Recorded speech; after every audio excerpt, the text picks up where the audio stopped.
$85, in addition to covering the increased 2009 plan costs of $306,000. And that's $306,000 being from retiree contributions. The total cost, that 16.8% increase in the retiree health plan overall premiums, results in about $800,000 difference. But with the way that would hit in terms of the dependent coverage and all those other things, this would go to offset $306,000. So that's something they discussed. The recommendation they actually made is described under retirement board recommendation in the staff report. And that is to raise retiree contributions towards retiree health plan premiums by the amount of $106 per month for non-Medicare retirees. To continue the zero contribution toward retiree health premiums for retirees receiving Medicare and continue the full payments for the others. So that would yield projected revenues of about $138,000 in addition to $306,000 that's going towards the plan increase in the next year. So if you're keeping score, you have your Retiree Health Benefits Committee and your Retirement Board both making the recommendation that the only impact would be an additional $106 per month paid by non-Medicare retirees. Okay.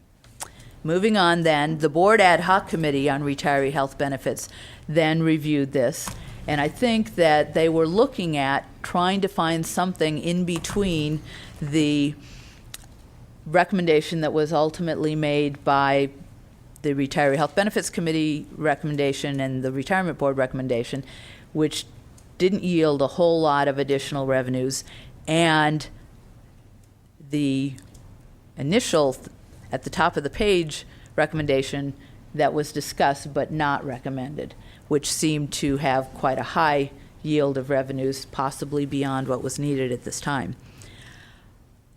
Again, you could frame this in different ways, but the way it was looked at was to raise the retiree contributions towards the retiree health premiums by the amount of $85 a month. In other words, the premium increase for this next year would be spread to all retirees. And then in order to get the equity with those who are on Medicare, the idea was to phase in the $106 per month contribution that would be paid by non-Medicare retirees and to phase it in over a 2-year period. Question, the all employees, that would include the September 98? All retirees. All retirees. But that would include the pre-1998 retirees? Right, people who've already retired. Yeah, this does not in any way affect employee health premiums.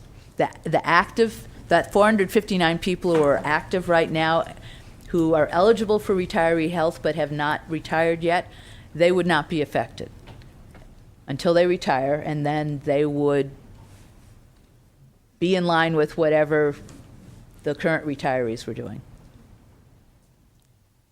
Okay.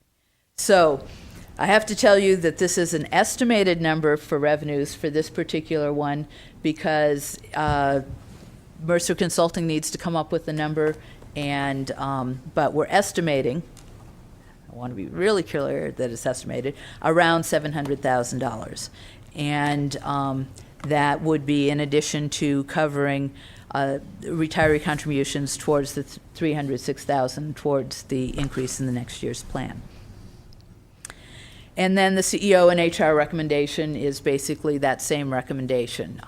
Feeling from the executive office and HR, and this is looking at it from an administrative viewpoint, which is what we're supposed to look at it from, is that one needs to be prudent fiscally, and that at this point we've got a health plan, a retiree health plan that may be living beyond its means right now, and this is the one strategy that everyone seems to agree is the one that we want to focus on. So from that standpoint, our office and HR, and Linda can speak for herself, do support taking action and offsetting, increasing the revenue sources for the retiree health plan.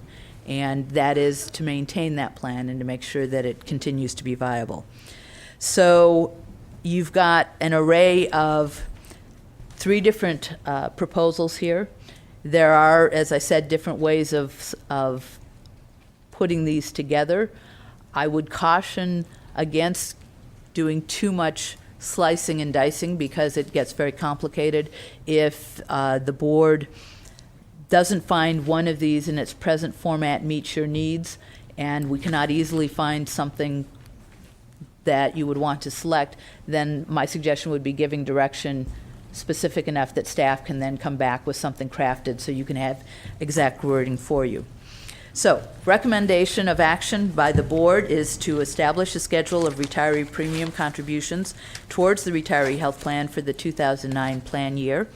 I expect that we will be revisiting this into the future, and by taking the action now, the information can be made available to retirees in time for them to deal with this through open enrollment, and it can be implemented January